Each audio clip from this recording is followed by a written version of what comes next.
This is the position. Now, first of all, white is +1. But, okay, it is only +1. And white, if you're +2 in the endgame and if you exchange everything, then it's completely winning. But +1 is usually black can fight for a draw easily. So here, if you have to think about this position, take good 5-6 minutes and tell me a general plan. How would you try to approach this? It is white to play in this case. Knight c5. And what's the idea with this? We are making sure that the bishop isn't putting any pressure on b4 anymore. And if bishop does, blocking it. And if bishop does decide to take our knight, then rook can recapture. Okay. And then we have, then you can bring out king through king g2, king f3, king e4, and then maybe king d4 or king d4 or king e5. Depends on his move. Okay. And what if the bishop doesn't capture? If he doesn't capture, then we'll develop a king. Then he will do what? Develop the king. Okay. So what do you think? What is the opponent trying to do? Activate the bishop. Okay. And what about the rook? The rook wants to put pressure on b4. Maybe rook a7 and rook a4. That's what I saw. Yeah. Rook a7. They will not do that. They'll go rook a7, rook a1, and then rook to b1. Yeah. So then That's what one thing. should But be then your you can plan? just defend with the rook. Then you can defend with the rook. But that's not the correct way to do, no? Rooks don't like to protect a pawn. But Yes, then the Yogavarman? pawn is lost. I'll come back to you. Yes, Yogavarman, you say? So my plan is rook d8, pinning the bishop and exchange the rooks and grab the pawn and b5. Sorry, rook to d8, and then what is your idea? Suppose I go here. If you go there, I go knight c5. Then knight to c5. Then what happened here? And we go rook b8, and the rook can't go back. The rook can check. We can go king g2, and rook captures the pawn. No, wait. You're going very fast. Don't think only what you will do, because it's a two-person game. What you're doing, I'll just go here, then here, then here. You have to think not like this. You have to see how, after you make a move, what will opponent do, Yogavarman? So after rook d8, suppose I go here and then knight c5, and then what should you do as black, Yogavarman? Find a move from black now. What black should play here? So can I say? Wait, one by one. Hang on, I'll give chance to all four of you. There are not many students today, so no worries. So rook a4. Rook a4 is a blunder, knight takes. Oh, then check. Okay, check. And then what? King g2, and then what will black play? Black play rook b1. Oh, wrong. Then black is lost. Now my question to you, Yogavarman. Suppose if I play rook to b1, how will white try to play for a win? You're on mute. d7. Knight d7. Yes, Knight so d7. obviously you know knight d7 is going to come. So why will I play rook b1? So what should black play again instead of rook b1? Rook a8. Rook to a8. a8. And then if you were playing white, what will you do after rook a8? The rook captures the rook a8. Then why are you suggesting that blunder move? So what again tell me, after king g2, what should you play as black? You know knight d7 is a threat. So what do you do? If you know knight d7, no, you only unmute. This is where calculation is extremely important in endgames. You know knight d7 is a threat. So what should you do as black?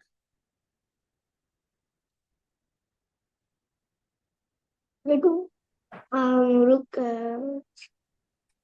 King Jason. Exactly, king e7. Unpin yourself, and then what will you do as white after king e7? That's what I will do. Rook B7. Rook and Rook B8. Rook b8, and then what will I play as black? On push to G5. Why b5? What's the idea with g5? Every move should have some ideas, no? I don't have any Then ideas about it. King F6. No, I don't have anything. Why will I like to lose my pawn? I don't want to lose my pawn here. So What there's no exactly will idea I play? to. There's no defense. There is what? There's no defense. I say there is. Okay, I'll continue from this position to Anvay. Anvay, after rook b8, tell me what will black play here? The rook to b8. Okay. Can't take the knight. Bishop takes knight. It's taken by the pawn. And then if you try to go rook to c1, then the rook takes. Oh wait! Yeah, but we can't do that because then he'll make a queen. So now we understand that rook d8 is not working for us. So attack right away is not working. First of all, you have to see activity. Try to involve every single piece in the game. So before you do that, just by applying imbalance theory, I can learn two things. Number one, I understand that they are having a minor piece imbalance. They are having a bishop, we are having a knight. A dark square bishop can never protect a light square pawn.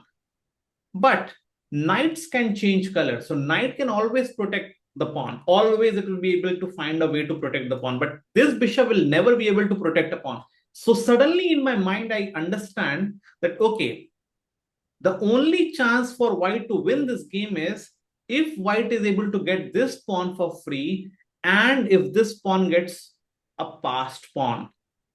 Even for that, if white has to give away one of the pawns on the other side of the board, white should do that because this is called as creating double weaknesses. You are creating a passed pawn on the far side of the board.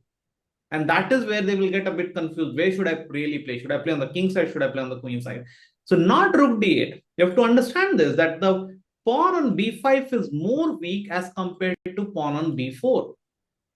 How many of you understood this point? That b5 is weaker than b4. How many of you understood this? The reason why b5 is weaker because they don't have a piece apart from the rook to protect it, but we can protect it by the knight. So remember, pawns like to be protected by smaller value pieces. So if there's a condition that if the pawn cannot be protected by another pawn, you have to see if the pawn can be protected by maybe a minor piece, not by the rook, obviously. Okay, so here we see that, okay, we will get the pawn and he can never change the file because, okay, I just win the pawn here. So knight's job is actually here to protect the pawn. So here we start with knight c5 and it is in black's favor to, okay, go for this. But again, if it goes for that, now the change that has happened in the rook endgame is my rook is super active. Their rook is not participating because they're just playing a defensive role. And again, they cannot shift it. The king cannot participate, but because the c file is totally cut. So eventually white king will be able to reach the game, but their king will not be able to cross the c file and the rook cannot change because we just take here. So this exchange cannot happen. I mean, even if it happens, now just never do like this because, okay, you're just helping black to equalize. Just rook c5 is fine. Okay. So after this, they go here. All right. And now you have to understand this, that rook should not be involved to protect the pawn, just knight to d3. Now the idea behind knight d3 is, first of all, I'm placing all of my pieces on the opposite color of the bishop. So this bishop is entirely useless here. Because see, it's not even playing an attacking role. It's not even attacking my pieces, and it cannot even play a defensive role. It cannot defend a pawn. And knight is actually playing both the roles. It's kind of protecting the pawn. At the same time, it can be used as a very strong attacker at some point. Okay, so knight d3, he can go for a check. Here, let's go here. Now, again, you can see that what black is saying, black is using an active defense technique. Now, black is saying that, okay, if you want to take it, go ahead and take it. I'm going to just take the minor piece, which is fine. I have a fine way to defend, of course, that, okay, otherwise there's nothing that they can do. After this, there's no way to defend the pawn. Just there's only one move, rook to d1. After rook to d1, you have to see that, okay, we cannot take the pawn for the moment, but if the knight gets some protection, I'm just going to win the pawn because there's no way black can defend it. Now, if you have understood till now, my further question comes, what can white make a plan to go forward from this position? Again, I'll give you 2 minutes to think. Now, no, I don't like reactive ideas. Take your time. Tell me a 3 to 4 move plan here. Take your time. Don't think reactively. Make a concrete plan. Try to think from both sides. And then tell me the move. Nobody should rush in endgames, guys. It's not like any other some simple tactic or something. You have to really go thoroughly. You cannot just go for random moves. Take your time. I'm not in rush, absolutely. I want a 5 to 6 move plan here from white. How should white progress?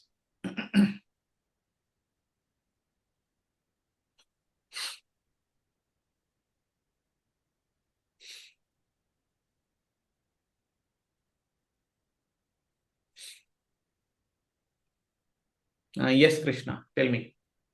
Let's go. So king of 3.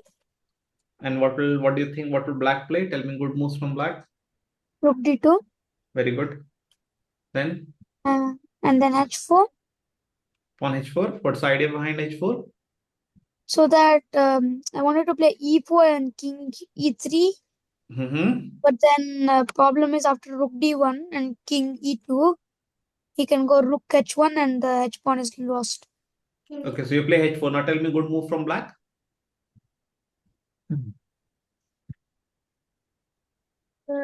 Maybe bishop. Bishop takes the pawn.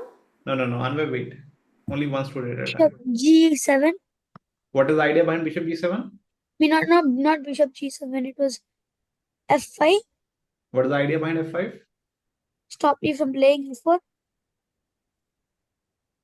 Stopping to play what? To play e4. Stop me.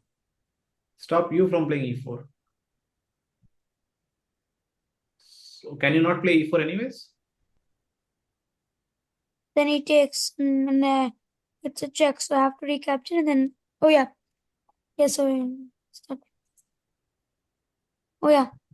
So you should then not count maybe f5 for bishop g5. g7. G5 then. G5. What's the idea behind g5? Put some attack on my h4 pawn, but I guess you can just capture it. It's not working. It means you have to find best moves. No, you can lower the hand. No need to raise So the what hand. about h5? Then we can stop. You could say that you could argue that g4 h5 maybe they have to stop that. So they can play h5. Okay, fine. Okay, that's a good move. Okay, now e4. e4. Okay, now what will they play?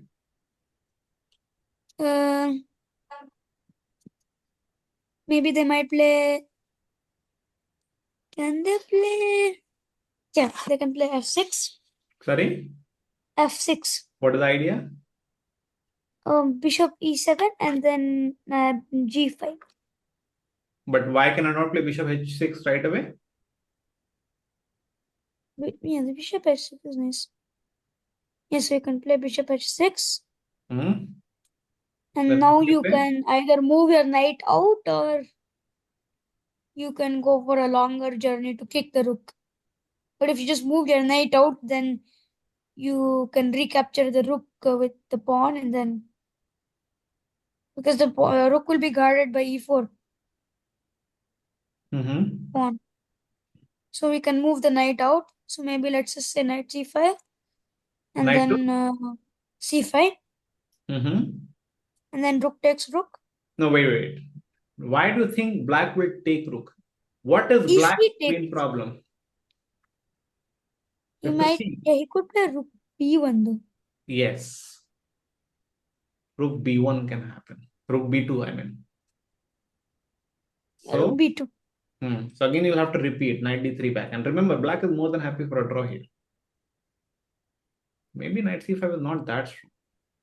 You are very close, by the way. You You're give very, check very first, close. sir. So you Huh? give check. You give a check. Sorry, which point? At this point? Yeah, at this point. Okay, Check. king e7, then?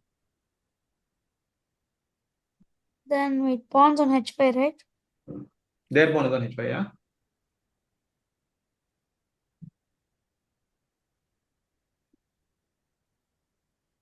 No, actually, you go back. Okay. Here, if you move our knight to, I think, e5. Knight e5, okay. Yeah. Rook b2 does not work anymore because rook takes b5. Okay, now So this we're is threatening b5 and So, but knight can also come to d7 and our knight is also coming in. okay. And now what do you think what black will play after this? I don't know really actually. Try to I find a think good move. he would Suppose if you are probably playing. take, because then he's losing the pawns. We might say, let me take and try to save the pawn, but then I think we can still use the knight to get it. No, so calculate this. Don't stop the calculation. Now what happens? So Suppose I rook take. takes, Takes and then maybe bishop comes back to attack the pawn. bishop f8. Okay, then Then maybe knight c6. knight c6. Okay, then King g7. king g7. Okay, now, so this is what I'm asking. See, the first class of endgame. That's why I said middle game transition is very, very important if you want to really understand endgames, because endgame is it is actually 40% of chess and it is the most difficult thing to play at the same time understand. That's why you have to be very dedicated to calculation. Endgame requires calculation. So here you calculated two moves, but again you have to you're guessing that black will play something, then I'll play this, right? Don't rely on something. Find out at least one or two good options that black can play. Suppose if you were playing black, how would you try to play? This is extremely important for your endgame improvement. Don't The moment your mind says that opponent will play something, it means your calculation is not right. It means you are kind of doing lazy work. You have to have a concrete plan from both the colors to find. And remember, this practice that I'm doing right now, it is taking the entire hour for only one position, right? And we have just played 3-4 moves. Imagine you have to find exactly right strong moves in just 5 minutes. This is the difficulty level I'm talking about. That's why in end games draws are very common, because many players, what they do, they kind of think that, okay, why to get timed out? Even if I'm having a small advantage, maybe I can just rely on a draw, and then they go back and then they find in analysis that, okay, there was a way to win. It happens with everyone. But because you guys are training for end games, learn that you have to not be lazy, number one. Number two, you have to rely a lot on calculation. Lots. Now, lazy means if your mind starts saying that opponent will play something, the moment you think that, okay, something is happening, just make a pinch, that you are getting lazy. You have to find out what can the opponent play. Okay, obviously many other moves, but find out at least one or two good moves. You have to see that black should not allow king e3 to happen, right? So how will black make a plan? So h5, that was the Krishna's idea. Yeah. h5, because if king e3 happens, bishop h6 check. And the moment you play f4, why is it not the best? Who can tell? Because the h2 pawn is weak. Yeah. It's a backward pawn. They can attack it immediately. e3. At this point, there are two good moves. King e3 is fine, but the better move is just pawn e5. Remember why? Because you want to protect the knight, you want to get some square, and there was f5 idea, but now it's not working because of en passant. And the knight is actually stabilizing everything, which is a light square piece, which can never be kicked by a bishop. And if king e4 happens, the pawns are protected, and then you're going to win a free pawn here. Are you guys understanding? Yes, sir. So now if they go for h4 to just create some weaknesses, okay, fine, we can take. Or if they go for bishop h6 anyways. So we can go up. King e4. Done. Are you guys understanding what I'm trying to make the plan in from the white's case? Because I want to get b5 without losing anything. You know, without losing anything. I don't want to play f4 here because, okay, the h2 is falling. Okay, some check. What do I do? Come on, come on. King d4. King d4 is fine. Attack is stopping now. Whatever they do, they can say bye-bye to pawn. And then later on, you can convert. This is how an endgame should be understood. Are you guys understanding what I'm trying to explain? Yes, sir. So this entire endgame, how many moves did we play? Let me just delete the thing. So we played till 7 moves here. But till 7 moves, to go till the move number 7, there were so many things that were happening, right? But the idea was the same, that you want to take on b5 without losing b4. Why did we understand this idea? We understood this idea from the minor piece imbalance. That you are having a knight, they are having a bishop. The bishop cannot protect light squares, but the knight can protect both the squares, both the colors, I mean. This is one of the examples. And this is where, you have to understand that why endgames are super tricky, but at the same time, they are very fun, okay? So it was played in this particular position that I was showing. It was played in 1958 by Paul Benko, knight to c5. The game went for something like rook to a7. Then knight came back to d3, check, king g2, rook d1, king f3, h5, pawn e4, and I guess they played h4. But after captures, the idea was still the same, that he wanted to bring the king here, and then he captured, and later on this pawn became a pass. I'll show you the game now. They Very played quickly. rook to h1. Yeah, so I'll show you the game. So they went for rook h1. So let me just include that game. Wait. So let's see the few moves. There.